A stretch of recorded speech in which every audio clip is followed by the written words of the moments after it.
నమస్కారం, నా పేరు బాల. బీసీఎన్ న్యూస్ కి స్వాగతం. ముందుగా బీసీఎన్ ప్రేక్షకులకు శ్రీదేవి శరన్నవరాత్రి శుభాకాంక్షలు. ఇప్పుడు ముఖ్యాంశాలు. యూనిట్ కు 13 పైసల మేర తగ్గించిన విద్యుత్ ఛార్జీలను నవంబర్ 1 నుంచి అమలు చేస్తాం. మంత్రి డోల బాల వీరాంజనేయ స్వామి స్పష్టీకరణ. వైఫల్యాలపై సమాచారం చెప్పుకోలేని దుస్థితిలో కూటమి ప్రభుత్వం ఉందన్న వైసీపీ మాజీ ఎమ్మెల్యే సుధాకర్ బాబు. డైవర్షన్ పాలిటిక్స్ లో భాగంగానే అసెంబ్లీలో వివాదం సృష్టించారని ఆగ్రహం.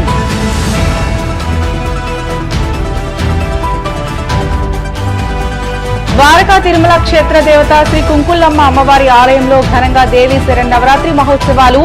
9వ రోజు దుర్గాదేవి అలంకరణలో భక్తులకు దర్శనమిచ్చిన అమ్మవారు. తిరుమలలో వైభవంగా శ్రీవారి సాలకట్ల బ్రహ్మోత్సవాలు. గరుడ వాహనంపై భక్తులకు దర్శనమిచ్చిన మలయప్ప స్వామి. సీఎం చంద్రబాబు ఎన్నికల సమయంలో హామీ ఇచ్చిన విధంగా విద్యుత్ ఛార్జీలను తగ్గించామని మంత్రి డోలా బాల వీరాంజనేయ స్వామి అన్నారు. విద్యుత్ ఛార్జీల తగ్గింపు ప్రకటనను కౌన్సిల్ సమావేశంలోనే చేయాలనుకున్నామని, కానీ ప్రతిపక్షం కాఫీ, టీల కోసం గోల చేయడంతో చేయలేకపోయామని అన్నారు. మంగళగిరి టీడీపీ కేంద్ర కార్యాలయంలో ఆయన మీడియాతో మాట్లాడుతూ విద్యుత్ ఛార్జీల తగ్గింపుతో తాడేపల్లికి షాక్ తగిలిందని అన్నారు. గత వైసీపీ పాలకులు విద్యుత్ వ్యవస్థను పూర్తిగా దెబ్బతీశారని, పీపీఏలను రద్దు చేసే కమిషన్ల కోసం అనేక అక్రమాలు చేశారని అన్నారు. సీఎం చంద్రబాబు నాయకత్వంలో విద్యుత్ రంగాన్ని తిరిగి పటిష్టం చేసేందుకు ప్రభుత్వం కట్టుబడి ఉందని అన్నారు. అందరికీ నమస్కారం అండి. మన రాష్ట్ర ప్రజలందరూ కూడా ట్రూ అప్ ఛార్జీల గురించి సుపరిచితం. ఎందుకంటే గత పాలకులు వ్యవస్థలను నాశనం చేశారు, విధ్వంసం చేశారు, పీపీఎల్ను రద్దు చేశారు. అదేవిధంగా తన కమిషన్ల కోసం కక్కుర్తిపడి విపరీతంగా హిందూజా లాంటి సంస్థలకు దోపిడీ చేయడం కావచ్చు, అదేవిధంగా ట్రాన్స్ఫార్మర్లు, ఎలక్ట్రికల్ మీటర్లు వీటన్నిటికి కూడా అక్రమంగా ఎక్కువ రేట్లు పెట్టి చేసి దానివల్ల విద్యుత్ వ్యవస్థ రంగం తీవ్ర సంక్షోభానికి గురైంది. దానికి ఆయన మాట్లాడేవాడు. ప్రజలు కూడా తిరిగి మాట్లాడారు. ఏమని? నీ బాధుడే బాధుడు, తట్టుకోలేకపోతున్నాం, నేను తరిమి కొడతామని చెప్పేసి తరిమేశారు. మనం ఈ రోజున మన ముఖ్యమంత్రి గారు గౌరవగా అసెంబ్లీలో చెప్పారు, భవిష్యత్తులో విద్యుత్ ఛార్జీలు మేము పెంచబోము అని చెప్పి స్టేట్మెంట్ ఇచ్చారు. మేము విద్యుత్ ఛార్జీలు ఇంకా వీలైతే తగ్గిస్తామని చెప్పారు.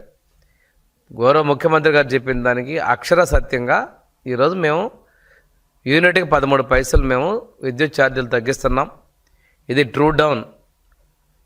ప్రజలకు మేము చెప్తున్నాం. ఇప్పుడు దాకా ట్రూ అప్ విన్నారు మీరు, ట్రూ డౌన్ కూడా వినండి. నవంబర్ 1వ తేదీ నుంచి ఈ తగ్గించినటువంటి ఛార్జీల్ని మేము అమలుపరుస్తున్నాం. ఒకసారి చరిత్రలో తీసుకున్నట్టయితే ఈ వ్యవస్థ మీద తనకి సొంత విద్యుత్ ప్లాంట్లు ఉన్నాయి. అయినప్పటికీ కూడా ఈ రంగాన్ని కుదేలు చేశారు. ఈరోజు థర్మల్ పవర్లో ప్రొడక్షన్ తగ్గిపోవడం కారణం ఏంటంటే మీరు చేసినటువంటి నాసి రకం బొగ్గు, మీ అనుయాయులు కావచ్చు, మీరు కావచ్చు, నాసి రకమైనటువంటి బొగ్గును సరఫరా చేయడం వల్లే అక్కడ ఉత్పత్తి తగ్గిపోయింది. మీరు ఎప్పుడైతే పీపీటీలు రద్దు చేశారో, ఈ రద్దు చేయడం వల్ల కూడా డిమాండ్ ఎక్కువ పెరగటం, అప్పుడు 14-19లో మా ప్రభుత్వ హయాంలో సోలారు, విండ్ అనేది మనకు దేశంలోనే మొదటి స్థానంలో ఉంటే మీ అనాలోచిత నిర్ణయాల వల్ల మీరు అధిక మొత్తంలో పెద్ద ఎత్తున విద్యుత్ కొనుగోలు చేయడం జరిగింది. ఈ భారాన్ని మొత్తం ప్రజల ఎత్తున రుద్దేసి వెళ్ళిపోయారు. ఇంకో విచిత్రం ఏంటంటే కోవిడ్ వచ్చింది, విద్యుత్ వాడకం తగ్గింది. మీ నిర్లక్ష్యం ఫలితంగా 23, 24 ఇదంతా కూడా మీరు 20 నుంచి విపరీతంగా తగినంత పవర్ విద్యుత్ ఉత్పత్తి చేయలేక బయట నుంచి ఇష్టానుసారంగా మీ సొంతం అన్నట్టుగా మీ కమిషన్లు తీసుకున్నారు, ఏం చేసుకున్నారు కానీ అత్యధికంగా ఎక్కువ రేట్లు కొనుగోలు చేశారు. మీ పాపాన్ని కూడా తర్వాత వచ్చినటువంటి మేము కొనసాగించాల్సిన పరిస్థితి చేశారు. ఎందుకంటే మీరు ముందంతా పెంపకుండా ఈఆర్సీకి రెగ్యులేటరీ కమిషన్ మీరు పంపించకుండా వాటిని పీపీఎల్ గురించి, ట్రూ అప్ ఛార్జీల గురించి ఎన్నికల ముందు పంపిస్తే వాటిని అమలు చేయడం జరిగింది. దానికోసం మధ్యలో రేట్లు పెంచుతారని చెప్పి ఒక తప్పుడు ప్రచారాన్ని మీ పత్రిక ద్వారా మీరు పంపించి లేనిపోని ప్రజలు ఒక అయోమయాన్ని కూడా కలగజేశారు. మీకు చేసేది తక్కువ, అసత్యాలు ప్రచారం చేసుకోవడం ఎక్కువ. ఈ విధంగా చేసి మా మీద నింద వేశారు. అయినప్పటికీ కూడాను మేము ఇచ్చిన మాట ప్రకారం విద్యుత్ ఛార్జీలు పెంచబోము, అవసరమైతే తగ్గిస్తారనే మాట కట్టుబడి ఈ రోజున 13 పైసల రూపాయల యూనిట్ తగ్గిస్తున్నాం. దీనివలన ప్రజలకి కానీ విద్యుత్ సంస్థలకు కానీ ఆర్థికంగా మనకి మనకి 900 కోట్ల రూపాయల పైన మనకి లబ్ధి చేకూరేటువంటి పరిస్థితులు ఉన్నాయి. ఇంకో విషయం చెప్తున్నామంటే, మీరు మన ప్రభుత్వం వచ్చిన తర్వాత ఎస్సీ ఎస్టీలకి ఇంతకుముందు ఇచ్చినటువంటి సబ్సిడీతో పాటు బార్బర్ సెలూన్స్కి దగ్గర సబ్సిడీ ఇచ్చాం. అదేవిధంగా వేవర్స్కి వర్కింగ్ షెడ్స్కి కూడా సబ్సిడీలు ఇవ్వడం జరిగింది. ఆక్వాకి మనం ₹50 మనం యూనిట్ ఇవ్వడం కూడా జరుగుతూ ఉంది. ఎందుకంటే ఇవన్నీ కూడా మా ప్రభుత్వంలో ఇబ్బందులు ఉన్నప్పటికీ కూడాను విద్యుత్ సంస్కరణలు అందించాలి, ప్రజలకి లబ్ధి చేయాలనే విధంగా మనం ముందు తీసుకొని పోవడం జరిగింది. ఇంకొకటి 17% ఉన్నటువంటి మీరు షార్ట్ టర్మ్ పవర్ కొనుగోలు మీరు 17% నుంచి ఉన్న దాన్ని ఈరోజు మేము 6.8% వరకు తగ్గించడం జరిగింది.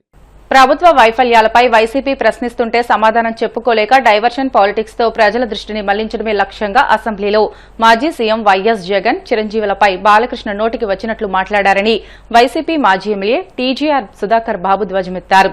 తాడేపల్లిలోని వైసీపీ కేంద్ర కార్యాలయంలో ఆయన మీడియాతో మాట్లాడుతూ చంద్రబాబు అందించిన స్క్రిప్టు ప్రకారమే బాలకృష్ణ సభకు వచ్చి వివాదం సృష్టించి వెళ్లాడని, కానీ చంద్రబాబు పథకం వికటించడంతో మరుసటి రోజున స్క్రిప్టు మార్చి కామినేనితో రికార్డుల నుంచి తొలగించాలని అభ్యర్థించేలా చేశారని వివరించారు. వివాదం జరిగిన రోజునే స్పీకర్ స్వచ్ఛందంగా ఆ వ్యాఖ్యలను రికార్డుల నుంచి ఎందుకు తొలగించలేదని ప్రశ్నించారు. దాక్కోవటం ఎట్లా, ప్రజల దృష్టి మార్చడం ఎట్లా, అందుకని ఒక బ్రహ్మాండమైన స్క్రిప్ట్ రచించాడు. ఆ బాలకృష్ణ గారిని సినిమా షూటింగ్ లో ఉంటే ఆయన పిలిచాడు సభలోకి. నేనేం అడగట్లేదు మిత్రులారా, మిమ్మల్ని అడుగుతున్నా. బాలకృష్ణ గారు ఇది రెండో మారు అనుకుంటా, రెండో మారైనా శాసనసభకి ఎన్నిక కాబట్టం, బహుశా మూడో మారు అనుకుంటా. ఇది మూడో మారు కదా, 3 15 సంవత్సరాలు కదా. రికార్డులు తీయండి. బాలకృష్ణ గారు చట్టసభకి ఎన్నిసార్లు వచ్చాడు బాగా దయచేసి మీరు గమనించాలి, రాష్ట్ర ప్రజలు కూడా గమనించాలి. బాలకృష్ణ ప్రత్యేక ఎజెండాతో చంద్రబాబు నాయుడు రచించిన డైవర్షన్ పాలిటిక్స్ లను అమలుపరచడం కోసం వచ్చిన యాక్టర్ మాత్రమే. అతని పాత్ర అతను పోషించాడు. చిరంజీవి గారిని దూషణలతో మాట్లాడాలని స్క్రిప్ట్ ఇచ్చారు. అది బ్రహ్మాండంగా తన సహసిద్ధమైన సినిమా శైలిలో యాక్షన్ చేశాడు, వెళ్లిపోయాడు. పోనీ ఆశాంతం ఉన్నాడా సభలో? లేడు. 3 days మాత్రమే ఉన్నాడు. ఇన్సిడెంట్ జరగడానికి ముందు రోజు వచ్చాడు, మాట్లాడాడు, మరుసటి నాడు 1 గంట ఉన్నాడు, వెళ్ళిపోయాడు ఫ్లైట్ ఎక్కి. బాలకృష్ణ మాట్లాడిన జుగుప్సాకరమైన మాటలు మమ్మల్ని పట్టుకొని, మా నాయకుడిని పట్టుకొని, నా నోటితో నేను ఆ మాట అనలేను, మాకు బుద్ధి జ్ఞానం ఉంది, మేమేమో అనని మాటలు మా మీద అబోధ కల్పనలు కలిపి, చంద్రబాబు నాయుడు గారి యొక్క సతీమణి మేమేదో అన్నట్టుగా అబోధ కల్పనలను కలిపి గగ్గోలు పెట్టి బదనాం చేసి జగన్మోహన్ రెడ్డి గారి యొక్క వ్యక్తిత్వ హననానికి పాల్పడిన ఈ చంద్రబాబు నాయుడు యొక్క పార్టీ మరి ఈ రోజున వాళ్ళు స్వయాన భామర్ది ఎన్టీఆర్ కుమారుడే స్వయంగా చట్టసభల్లో అంటే దీన్ని ఏమని చూడాలి? ఇప్పుడు ఎల్లో మీడియా అంతా ఏమైపోయింది, సోషల్ మీడియాలో ఏమైపోయింది? ఒక మాజీ ముఖ్యమంత్రిని పట్టుకొని అంత పెద్ద పదాన్ని వాడారే, ఏం స్పీకర్ ఎందుకు ఖండించలేదు? నువ్వు మాట్లాడింది తప్పు అని బాలకృష్ణ ఎందుకు ఆపలేదు? నారా చంద్రబాబు నాయుడు సీఎం చైర్లో కూర్చున్న సభానాయకుడు నువ్వు మాట్లాడేది తప్పు, బాలకృష్ణ వ్యాఖ్యలను తొలగించమని ఎందుకు అడగలేదు? ఇంకా సోద్యం, స్వయాన ఆ అన్నయ్య ద్వారా చట్టసభకు సినిమా యాక్టర్గా మారిన పవన్ కళ్యాణ్ ఈ రోజు వరకు, ఈ క్షణం వరకు కూడా బాలకృష్ణ వ్యాఖ్యలను ఖండించలేదు. వాళ్ళ అన్నయ్య గారిచే అంత స్థాయికి ఎదిగిన నాగబాబు గారు కూడా ఈ రోజు వరకు ఆ వ్యాఖ్యలను ఖండించలేదు, మాట్లాడలేదు. ఎందుకు? కారణం ఏమిటి? సరే, బాలకృష్ణ ఏమన్నా డైరెక్ట్ గా చిరంజీవి గారిని ఏమన్నా అంటే అన్నాడు, ఖచ్చితంగా అన్నాడు.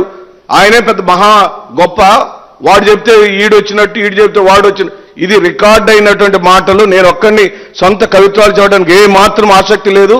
బాలకృష్ణ నోట్లో నుంచి వాడు వీడు అనే మాట అన్నాడా లేదా? పౌరుషం ఉన్న పవన్ కళ్యాణ్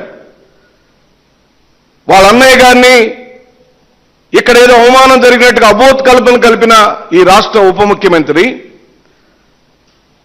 బాలకృష్ణ నోట్లో నుంచి వాడు వీడంటే ఈ రోజు వరకు ఏం మాట్లాడలేదు. ఏం పార్టీ అండి ఇది? ఏలూరు జిల్లా ద్వారకా తిరుమల గ్రామ దేవతగా పూజలు అందుకుంటున్న శ్రీ కుంకులమ్మ అమ్మవారి ఆలయంలో దసరా శరన్నవరాత్రి వేడుకలు వైభవంగా జరుగుతున్నాయి. ఉత్సవాల్లో భాగంగా 9వ రోజు అమ్మవారు శ్రీ దుర్గాదేవి అలంకరణలో భక్తులకు దర్శనమిచ్చారు. దుర్గాదేవి అలంకరణలో ఉన్న అమ్మవారిని దర్శించుకునేందుకు ఆలయానికి భక్తులు పెద్ద ఎత్తున తరలివచ్చారు. అత్యంత భక్తి శ్రద్దలతో మహిళలు అమ్మవారిని దర్శించుకుని మొక్కుబడులు తీర్చుకున్నారు. దసరా ఉత్సవాల సందర్భంగా ఆలయాన్ని ప్రత్యేక పూలతో అలంకరించారు.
పశ్చిమ గోదావరి జిల్లా ఆచంట మండలం కందరవల్లి గ్రామంలో దేవీ శరన్నవరాత్రి మహోత్సవాలు వైభవంగా జరుగుతున్నాయి. ఉత్సవాల్లో భాగంగా మూలా నక్షత్ర పర్వదినాన శ్రీ ఉమా మల్లేశ్వర స్వామి వారి దేవస్థానంలో గ్రామస్తుల ఆధ్వర్యంలో మహాచండీ యాగాన్ని ఘనంగా నిర్వహించారు. స్వామివారికి ప్రత్యేక పూజా కార్యక్రమాలు నిర్వహించి హోమాలు నిర్వహించారు. మహిళలు, భక్తులు పెద్ద సంఖ్యలో పాల్గొని చండీ యాగాన్ని జయప్రదం చేశారు.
పువ్వు భావం ఇస్తున్నారు.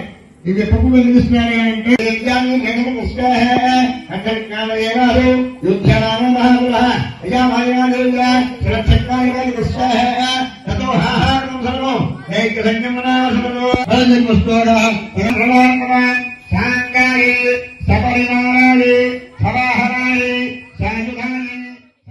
బ్రిటన్ లో షార్ట్ బ్రేక్ తీసుకుందాం. Stay with us.